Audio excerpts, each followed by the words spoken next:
Welcome back to Aaron's 1972 Datsun 510, and before we move on to start reassembling the car and moving to the front rust, we're going to go ahead and install these seats. The reason we're going to do that, or at least install the mount for the seats, is so that way whenever I go to repaint the inside and seam seal, I've already got all of the holes drilled in the car that I need to have drilled in. So today we're going to install the seats.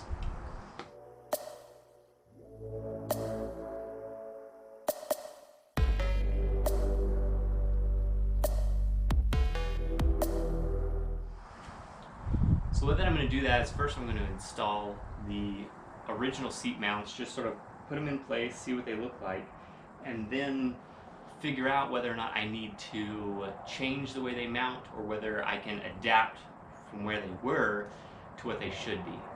So that's what we're going to do first. I know that there's some mounting stuff on the bottom of these seats that we're likely going to need to remove or change as we move forward. But let's go ahead and get to it. This is by no means the first set of seats that I've put in a different car. The Z has a set of CLK seats in it, and before the CLK seats it actually had a set of some other seats. I don't even remember what they were from, but I'm constantly looking at seats. But I just use some vice grips and other things in order to see how it sits in the car, and then I asked Danielle to come out and sort of sit in the seat so that way we can see whether she likes the way that sits. Once that's done, go ahead and start looking at the path forward and whether or not I'm going to need to adjust the mounts. I do determine a little bit later in the video that I do need to adjust the mounts some. You will see me fiddle a little bit with the mounts in the next couple clips, but I eventually arrive at my solution. Alright, I hope you can hear me. It's a little loud out today. The wind is blowing like crazy. It's a lot cooler than it has been in the past, which has been nice. The seats, the track width is exactly the same as the stock Datsun's track width. The back and forth is actually a little bit farther travel, but the seat rails themselves sit right on the existing seat rails. I have to remove the rear dowel, which I'll show you here in a second, and replace it with bolts, and then drill a new hole for the front rails here. But that's it. I am shocked at how easy this is going to be to install. So hopefully I don't eat my words here in a minute. But very excited. They sit up a little taller than the original seats, but I actually like that a lot more anyway. So progress and fast. So this is the driver's mount. As you can see, it's a flat surface. Here we've got a here we have a surface here for this. One of the things that I can already spot that I need to figure out, won't be quite as easy, pretty much using this back bolt as the mounting surface there for the dowel. I'm actually going to move it one forward on this one, so that way I can bring this forward. I'll have to drill some holes in these different locations in order to mount this seat. But one of the things that I've noticed is this flat surface allows a nice plane even for this to sit on. However, this has locating dowels that pop down approximately 5 millimeters, something like that, below the surface.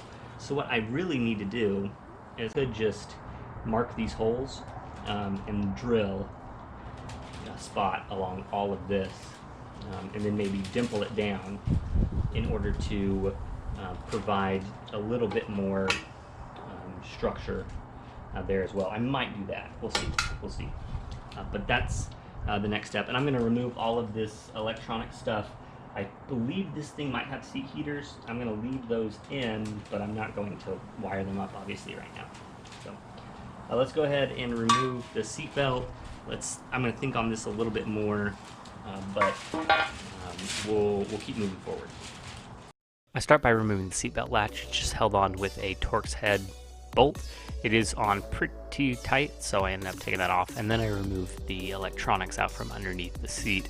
Once I get that done, on the front there is a angled piece that the original mount actually had an angled screw that you have to remove, which you'll see me removing. I realize that I don't need to take that locating dowel off like that, I can just cut it off flush with the back of the mount. So once I do that, I then move to the front where I talk about removing the ears so I can move back that mounting surface. Now that I understand sort of how this goes, the rest of them go a lot quicker. So cut off the locating dowel and then cut off the ears that have the front mount angled downward, so that way I can angle it up so I can place the original floor mount flat along the front of the surface. What I realize is that the mount is actually much too far forward, and so most of your weight would actually be behind the center of the mount. So I end up having to adjust my mounts a little bit as I move forward. But there's a lot of measuring and cutting here as I try to figure out exactly how to do it. I also decided that I would attempt to dimple the original mount, so that way I could allow the locating dowels in the seat to pop down and have enough space to lock the seat into place. I use a drill bit and a little bit of WD-40 as cutting fluid after I've marked out the spots with a Sharpie. Once I do that, I go ahead and get a punch, and the punch has a rounded tip on it. Once I place it in the hole, I then hit it with a hammer, which dimples the upper piece down and allows the locating dowels to press down.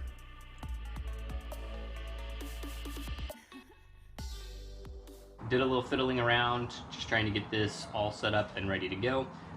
And this is the reason why you take something in and out and you test fit it multiple times before you actually start welding, right? Or start cutting and things like that. There is a mechanism here that slots down to lock this seat in place. It slides back and forth along this rail and slides into these retaining holes. You can see one of the pieces right here. So what I'm trying to do is figure out exactly where I want to mount this. So originally I mounted it here. Whenever I test fit that in the car, it sat perfect. However, the seat, whenever it slid back, would only slide back and hit here on the back bolt. That's fine, except when you placed it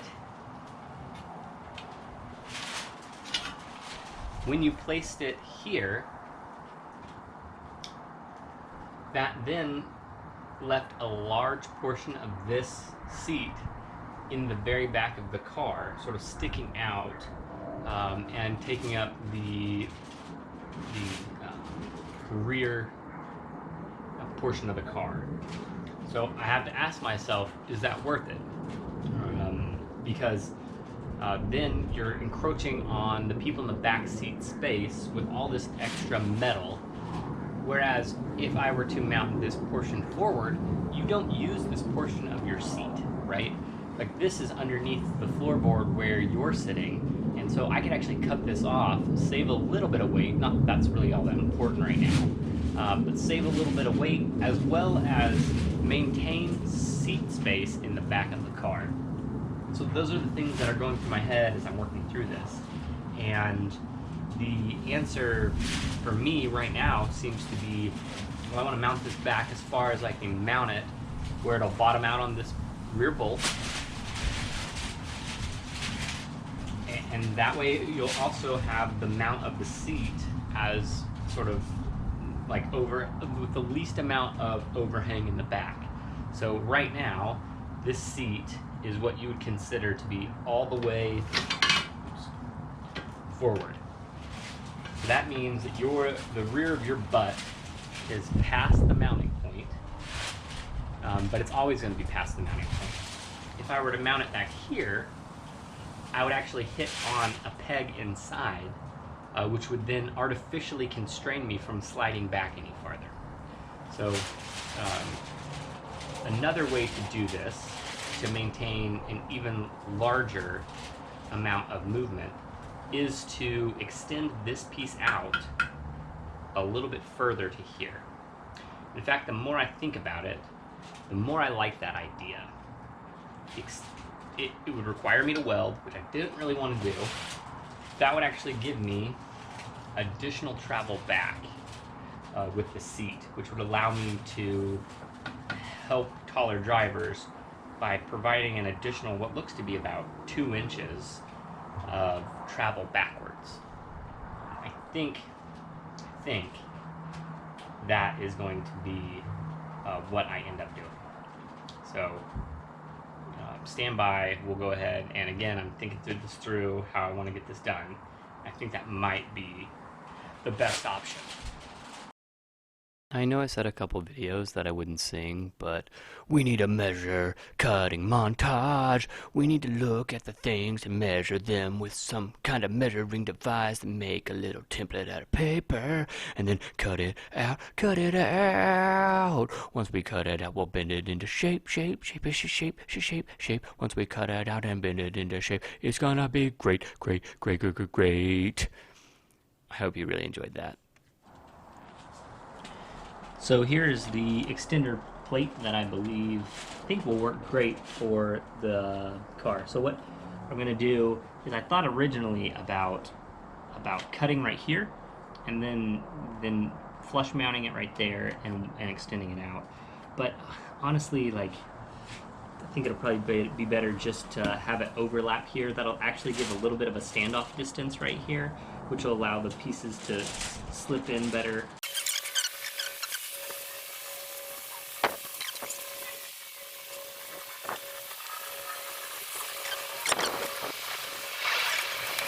I did a little experiment to see whether or not I thought it should go flush mount here and then just trace along these contours to weld it in place. I then have to fight it to maintain a parallel nature versus if I have this whole entire piece like this and set it on top. It'll act as a spacer, which means I won't have to go through and tack all these in. The downside is, right, like that means that I'm gonna have a tiny gap between the rail, which means that left and right there's a little bit of give here, that the rail won't be touching and sandwiched across the whole road. So it's minimal, but it is still something. And so I weighed that back and forth in my mind. I think it's going to be worth it. So I'm going to go ahead and I got to make 4 of these. I went ahead and tested it in the car to see what it looked like, and it still fit.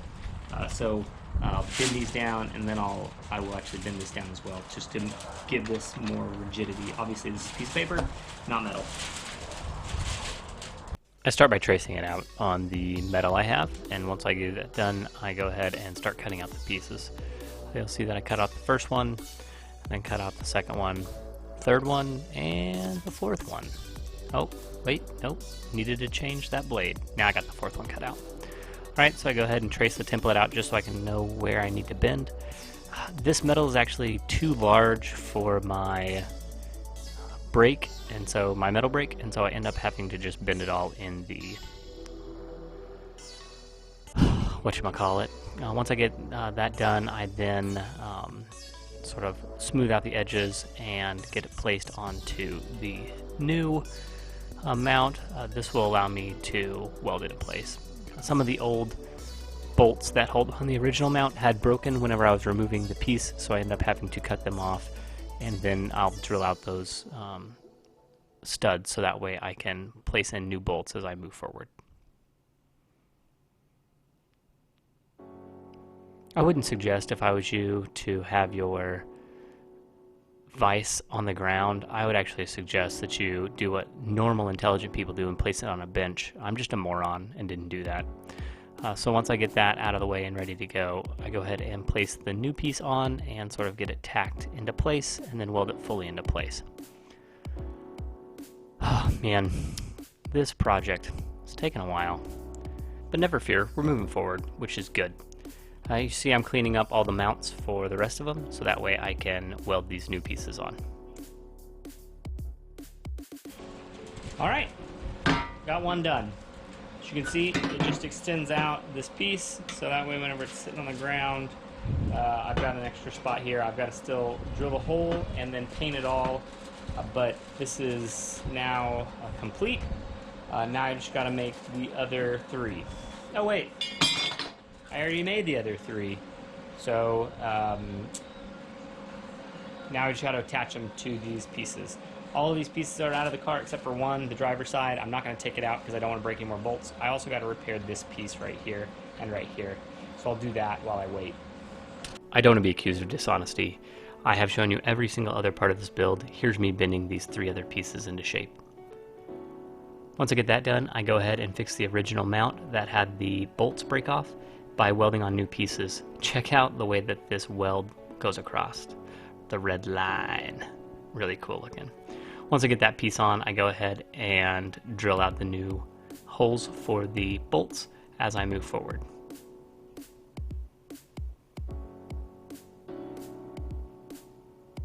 Again, if I was you, I would actually attach my vise to something. Alright, so whenever I was working on this side, I actually ended up closing the holes in the floor because I was just welding the piece. And so I felt like it was more advantageous to just close those pieces up and then drill the hole later. So now we are later, and we are going to drill that hole. So sort of looking here, the spot to drill is marked out. Now I just gotta drill.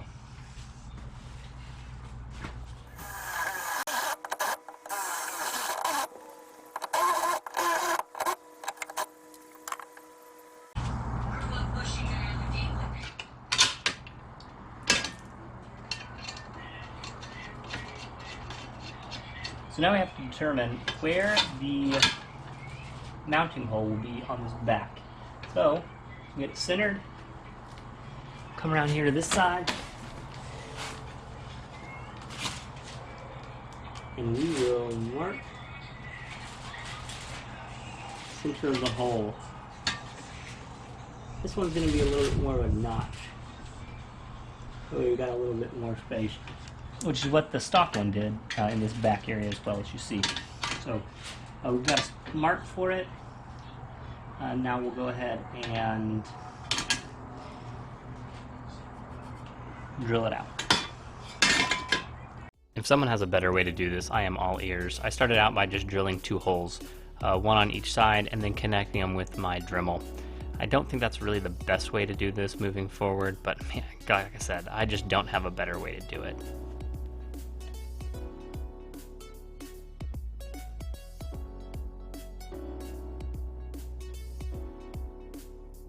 Onto the driver's seat. Here I am finally cutting off the little wing that holds the seatbelt latch onto the seat itself. And I remove the electronics from the seat itself.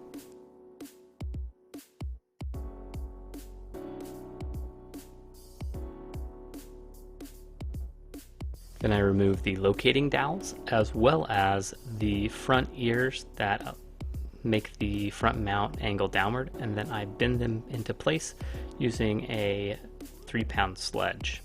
Moving back over to the seat mounts, I go ahead and attach the elongation wings onto each of the different mounts, so that way I can attach them to the seats as we move forward.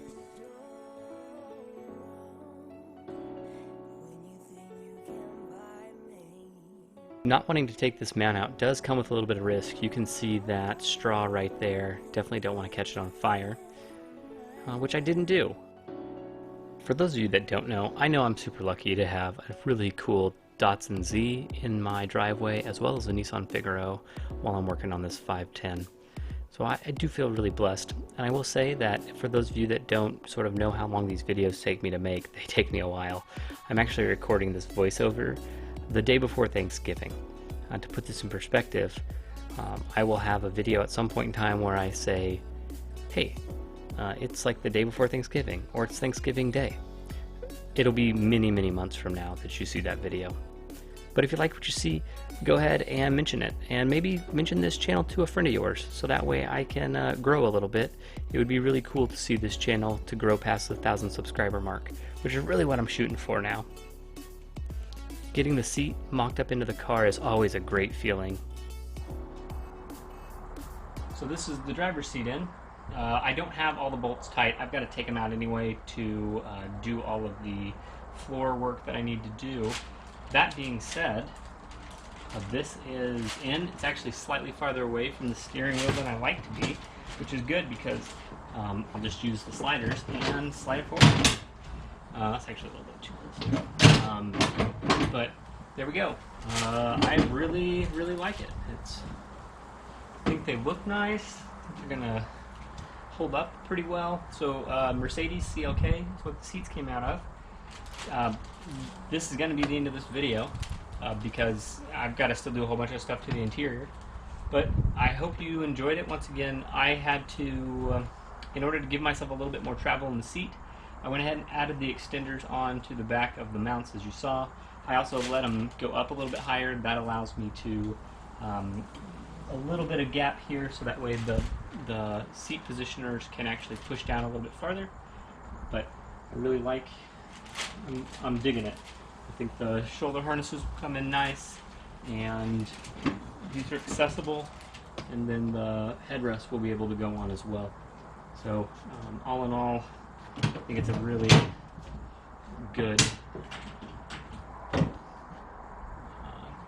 good set of seats. So I'm sure the wife will be happy that I'm not going to go ahead and buy another set of seats as she makes fun of me because I love swapping the seats in cars, clearly. Alright, thanks for watching. All the subscribe, like, next video stuff should have popped up all around me. Thank you for watching, and God bless.